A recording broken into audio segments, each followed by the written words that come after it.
Another Sunday, another case of the Scaries to start your work week. Welcome to the newest edition of the Sunday Scaries, where we have all your gore, lore, and more, covering all the latest horror happenings, slicing open all the latest horror news, and dissecting it bit by bit, finding all those juicy innards. Pour that cup of coffee and turn on your fright lights while we take you on a tour of terror. Dylan, back again. You held the fort down last week with all the horror news. We're back here again with even more horror news. Of course we are. We do this every week. We want to make sure we're keeping up with all of the latest and greatest in the horror community. And yeah, it's a pretty interesting week. We've had some fun stuff going on the channel. We talked to Mr. Kyle Edward Ball from Skinamarink, which was a good bit of fun. I got to say, I really enjoyed doing that interview and just getting to pick his brain. That was a lot of fun. You never know what to expect going into those interviews. You have so many different personalities, I think, in the horror space, so you never know how the interview is going to go. But what an intriguing guy. Really, a lot of in-depth thoughts. You start looking at that film. I mean, that film is already such a experience, and it's like going into it again. I think it's gonna be on Shutter. I think they said what next month, I believe. February Um, 3rd, so okay, like just so 2 weeks away or so. I'm excited to check that one out again, Mhm. just to kind of experience that. Like I said during the interview, at 3 a.m. in the morning, just shutting out all the lights and taking that whole content in. I think it's gonna be a whole different experience. Oh yeah, no, I'm definitely excited to watch it with some headphones on, in the dark and everything like that, and just really get lost in the analog horror creepiness of it all. And we also had a good bit of fun talking about all kinds of different movies with him. It's really great to see somebody who can produce something that is of that kind of abstract, weird quality, but still talk about things like the Toxic Avenger, Yes. and still just have the fun side of horror. And again, I think that's just shows the range that this genre and this community has. So, It's so I diverse. love I it. mean, you would never even think like going into it. I think me and you had mentioned we didn't expect them to pull out things like a Toxic Avenger or Friday 13th or really anything like that. But just like how we write, more in depth things sometimes. We love our slashers and our more questionable 80s horror Mhm. films as well. So I mean, it's a kinship there. I think. It is. And I mean, You know. we love the movie, so it's just kind of one of Oh those yeah. things where it's like I kind of just think I let the kind of auteurness Yeah. kind of take over my brain there when I was just like, damn, he watches the Toxic Avenger, like just doesn't register, and then you realize, no, he's just a horror fan like the rest of us. So, Yep, just uh, has a very unique voice, and I mean, that is something, if you haven't checked out Skinamarink, like we said, it's gonna be streaming here pretty soon. It's doing good numbers at the box office as well, so it might still be at your local theater as well by that I'm time. sure it is. I mean, it did over $1 million as of the time of this recording. So it's one of those things where it's like we'll have to see what tomorrow's numbers bring for it.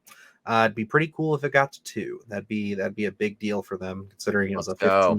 $15,000 budget. We also got to check out The Last of Us. You watched the episode twice, so really looking forward to that being the next primetime terrors here. Looking forward to episode 2, which is going to be on later this evening. Oh, I'm anticipating. I'm just gonna stare at my HBO Max and make sure Hmm. that it doesn't crash or anything. Just in anticipation for that episode too, because that first one, like you said, watched it twice. Gets better even the second time around. So I'm really doubling down on this TV series. So it better not let me down. I don't think it will. And then we also had Scream 6 had a trailer this week, so lots of fun stuff. Lots of really great stuff. We did a breakdown of that. If you guys want to go check that out, of course. But yeah, I think why don't we get cracking into this? We're doing a little bit of a different format here. I think that we talked about it, and we kind of like doing this, where we just kind of pull up the Bloody Disgusting article, discuss it. It kind of saves us a little time on our end. And at the end of the day, until we can kind of transition this into a live format show, Once the viewership goes up, we know we can definitely add a little bit more to it. But for now, this saves us some time, still gets you guys the news. So we're going to do it like this. So if you want Sunday Scaries to evolve, share it with your friends.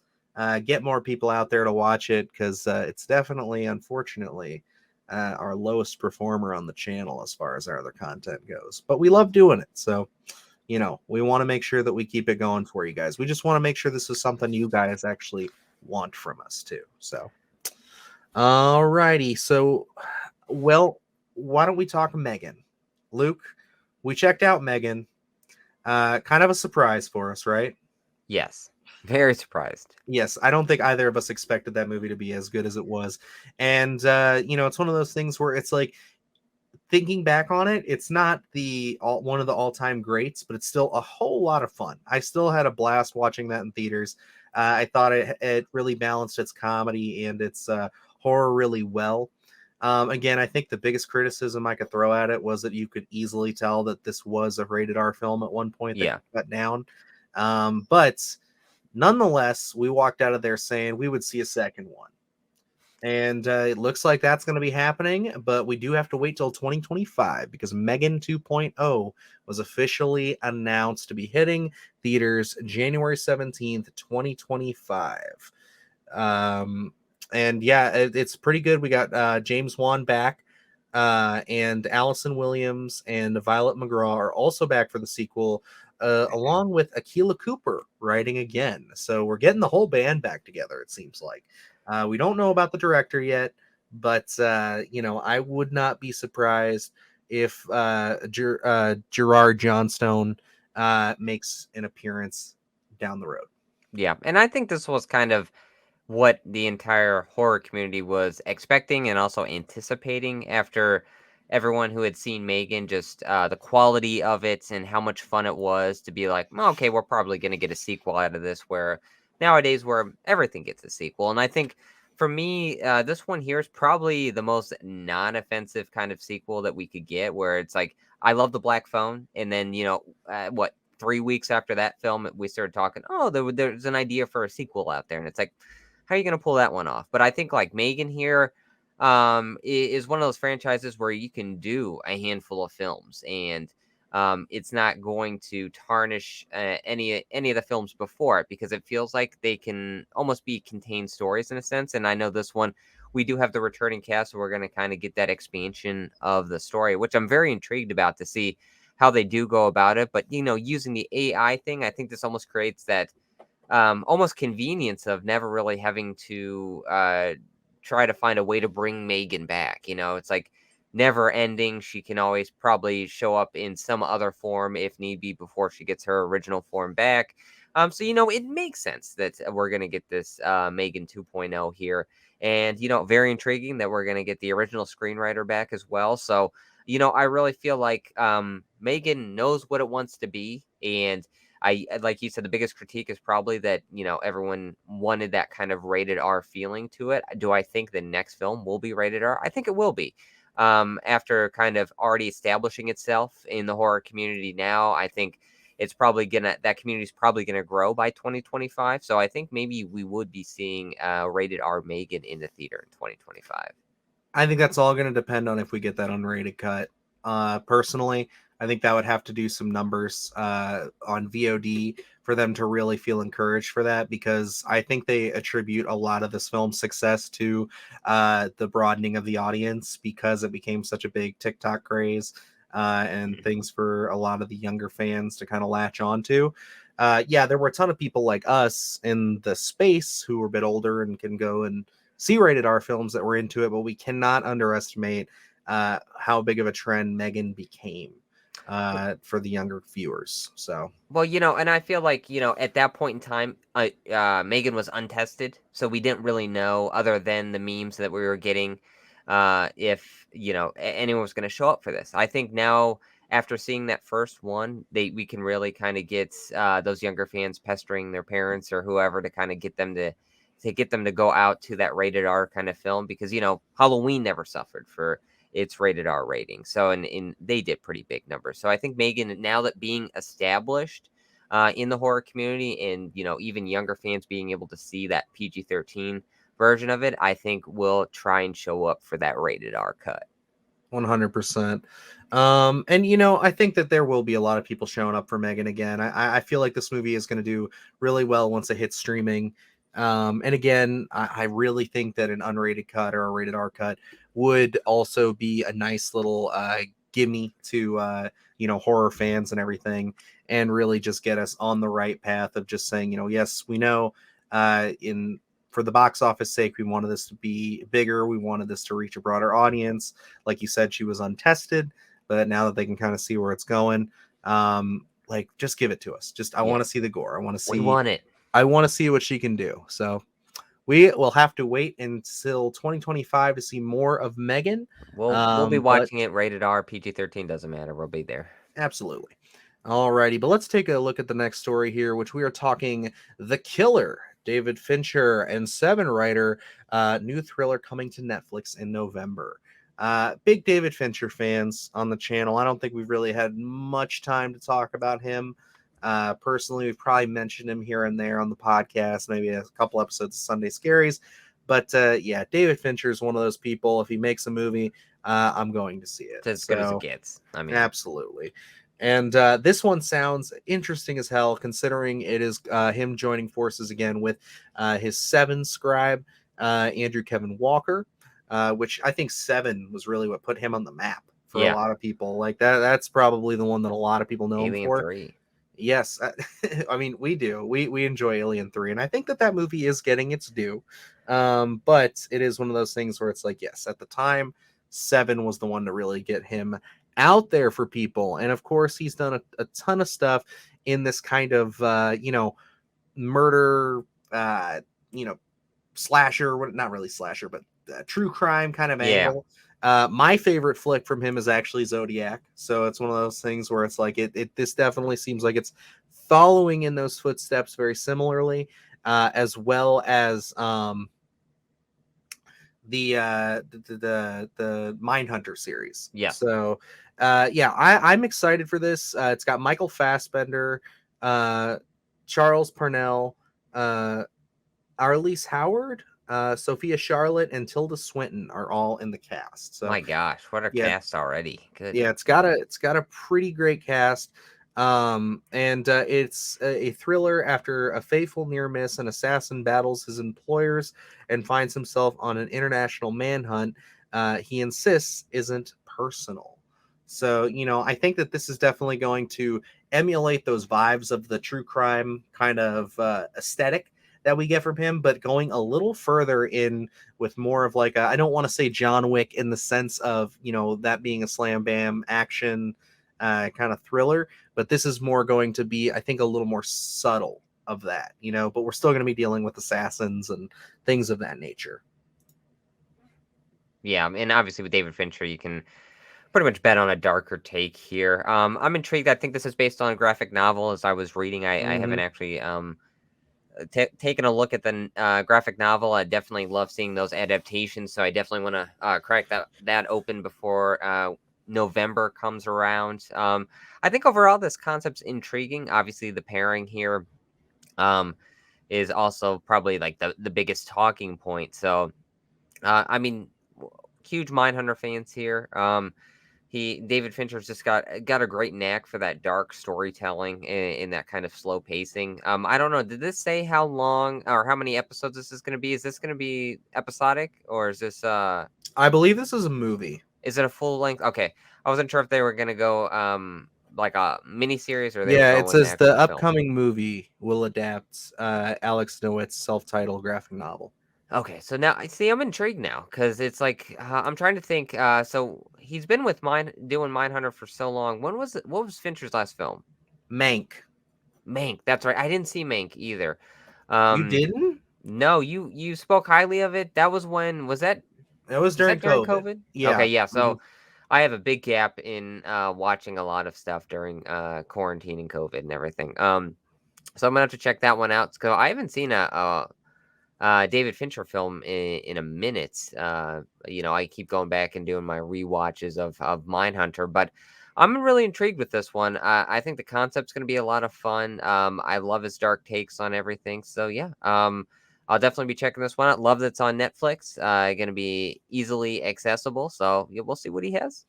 100%. And then we got another big piece of TV news here. Talking streaming services, talking all kinds of stuff. Chucky has officially been Oh renewed for boy, season 3. what a kill! Look at that! Look at that picture. It's definitely a hell of a way to end the second season there. But yes, we are very excited for Chucky. I mean, we covered the whole season 2 as it was releasing on Primetime Terrors. So, we'll definitely be back to be, covering this one. I believe this is going to be releasing again right around that same time, late September, early October. So we should be able to hop on board the train again and get everything going just as we did before. And this was something we were much anticipating as well. I think what last time they announced season 2 pretty much right out of the gate of season 1, whereas this one they made us wait a little while before we kept wondering when that was going to be announced. I think we kind of expected it to be announced, especially with the way season 2 ended. But I think season 2 was more so hot or cold for people. So we weren't really sure what the future for the old Chuckster was going to be. So I'm excited to see season 3 officially announced here. They left off season 2 with a lot of different questions for us. And then I do believe, didn't they mention that? I think Don Mancini mentioned that we haven't seen the last of a lot of legacy characters coming back into it. So I know that's been a talking point. So that I'm curious to see what familiar faces will be popping up if we see any in season 3. Absolutely. I think that there's definitely more room to be adding on to the cast. I'm curious to see where the setting's going to go. Now Yeah, that we're really sitting here with the way season 2 ended, and, we're back to our trio, but they are really any adult characters that were kind of around them are pretty much gone now. yeah. Like that's pretty much all in all done for. Listen, we get So to see our third incarnation of Devon Sawa, so hey. I'm so curious to see what he's going to be this next one, this next go around. But yeah, no, I'm definitely a big fan. I got to thank you again, Luke, for getting me on the Chucky train here. I've enjoyed it quite a bit, and so has my son. As I've said many times before, I don't know what it is about the little doll, but my son is just obsessed. Anytime he's on TV, he just stares at him. Listen, Um, he has what they call taste. there you go. Thank you. But yeah, no, I'm excited for this. I think that this is going to be a whole lot of fun going into season 3. I really hope that they keep that tone that what they were going. I know a couple episodes in season 2 were kind of a miss for me, but again, I wouldn't hold that to the quality of the show entirely. Those episodes were a little bit more inside baseball for some of the diehard Chucky fans, which again, I am not, but I am learning. I am being indoctrinated into the cult, as they say. So I will You'll be be there there. full fledged by season 3, the start of season 3, I'm sure. Absolutely. And moving on to our last story we're deciding to cover today, we are talking MaXXXine. Mia Goth says it's the biggest and best movie of the X Pearl trilogy. Yeah, so this was a nice little editorial that they wrote up where they just talked to Mia Goth a little bit. Obviously, she's doing press right now for Infinity Pool, the new Brandon Cronenberg movie, which I'm so excited to see next week. It looks so good. Looks like a lot of fun. Yeah, it looks weird as fuck. But coming out right in time for my birthday. And Mia Goth has just shot up so far on my list of just like actresses that I'm just like, she really spreaded her wing. She really spread her wings this year. Busted out of the cocoon, really just showed everybody, she is not here messing around. She is here to play. And yeah, X, love that film. Pearl, absolutely adore that movie. It was my number 2 of 2022. Again, really for a little bit there, it was jostling to be number 1, but Barbarian just beat it by the skin of its teeth, just for being such an crazy theatrical experience. But yeah, this is exciting, man. I love her passion for this trilogy because obviously she has a little more skin in the game, literally and figuratively. with this because she co-wrote Pearl with Ty West, so it's like this is kind of her baby, and for her to be coming out saying how excited she is, it's going to be set in the 80s, and for her to say this is the best after what happened with Pearl, that's tall order, man. That's a real tall order. That is a huge statement. Hmm. Especially coming out of you look at everyone's favorite horror films of 2022. Pearl and X were on almost everybody's list, so it's very rare that you get anything like that. We were already excited for MaXXXine when they started releasing that teaser of it already, so we could not wait for this. I think we already had high hopes for this. I'm just curious to see how one's going to work because it's like looking at X and Pearl. You don't get moments like that where they did X and then shortly after that they wrote Pearl even before X's release. So you didn't really have that kind of expectation. I don't think they were. I mean, they could have had an idea of the quality of these films, but I don't think they were going to have the uh, notion of the impact that it was going to have amongst horror fans. So now you kind of have that expectation, I think, for MaXXXine coming out to be like, okay, well, now we got to live up to these first two huge films. So I'm curious to see how this is going to go. Again, the concept seems very intriguing. It seems like they had a very specific story they wanted to tell here, and I love where it's going. I mean, X was such a joy. Pearl is visually just, oh my gosh, it's on another level of a lot of different films that I've seen. So I'm curious to see what kind of unique stamp that Maxine's going to have on it here, because you pick out X, you pick out Pearl, both unique in their own right. They have a very specific feel, each one. So Maxine's kind of come in here. It's got big shoes to fill. Hmm. It's got to have a unique flavor to it. Also a lot of fun storytelling, and Mia Goth put on a hell of a performance in Pearl. So I'm curious to see what she's going to do in Maxine. So this has got a big shoes to fill. I don't think that it's going to disappoint, but again, it's going to be hard to live up to X and Pearl. Yeah, and she says this is the biggest story of the three with the highest stakes, and Maxine has gone through so much at this point. So that's a lot to say that this is going to be a bigger story. I know a lot of people are thinking because it's taking place in the 80s, this is going to be right on the onset of the VHS porn era, so where the industry kind of changed there, and how they're going to kind of tie that in.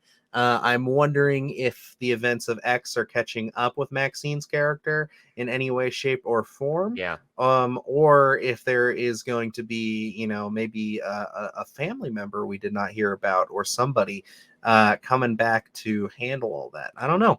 We will have to see them dealing with the 80s and kind of deciding to play on those tropes very similarly to how they did the 70s with the Texas Chainsaw Massacre vibe kind of stuff they took there. I'm curious to see where we go with this, but it is encouraging to hear her say things like, they have such a shorthand with each other and that everybody's coming back. So it's one of those things where it's like, obviously Ty West is going to be there, but I'm sure they're working with a lot of the same crew and, everybody who was behind the scenes making these two wonderful films. So I am more than pleased and excited to hear about Maxine. And again, I am excited to see Mia Goth in Infinity Pool this upcoming weekend. Yeah, and that it does pose an interesting question here because we're two films deep in with X and Pearl here, but this is really the first time that we're dealing with any sort of fallout from these films because we did X and then Pearl was almost hitting that reset button because it took place before X. So this is the first time we're really dealing with any of that character fallout from the events of X. So I'm really intrigued to see what kind of obstacles it's going to bring for Maxine. So I mean, time will tell. I don't think they have even a closer release date on this. I don't think it's supposed to be released this year, I'm assuming. I would hope so, but yeah, I'm not sure. If anything, it might. I think it's supposed to start shooting here soon. But yeah, I would say at best maybe it gets done. It gets done shooting in the spring, and then we might get it by the fall. But that could be wishful thinking. We might be looking at an early 2024. Yeah. So we'll see. I'm excited either way. And like you said, Infinity Pool is going to be an experience as well. I'm just excited to see Mia Goth. More Mia Goth is always great. I think she's already a great actress. I think, in the years to come, we're just going to see so many strong performances. Absolutely. But alrighty, guys, that's going to bring us to the end of this week's Sunday Scaries. We just wanted to cover a couple of good stories, talking a little Megan, some David Fincher, Chucky, and MaXXXine. It's been a good week. I definitely say I like all the events that transpired on the channel. And yeah, definitely had a nice bump in subs, which was cool. So thank you guys if you're just discovering us or if this is your first time on the Sunday Scaries. We appreciate you stopping by. And yeah, definitely looking forward to seeing Infinity Pool this week. We got a lot of really cool stuff going on behind the scenes too, with a lot of exciting stuff getting ready to tee up for February. I mean, we got Valentine's Day, so clearly, we're going to be covering possibly some Harry Warden s content as we go into there. And then, yeah, we got Winnie the Pooh, Blood and Honey coming up. So lots and lots of good stuff on the horizons. The horror train never stops here on the channel, obviously. And I mean, even this coming week's going to be a busy week for us. So we're Mm-hmm. kind of gearing up here after the Sunday Scaries. We got The Last of Us a little bit later, and Mm-hmm. then probably a couple reviews in preparation for Infinity Pool. This is true.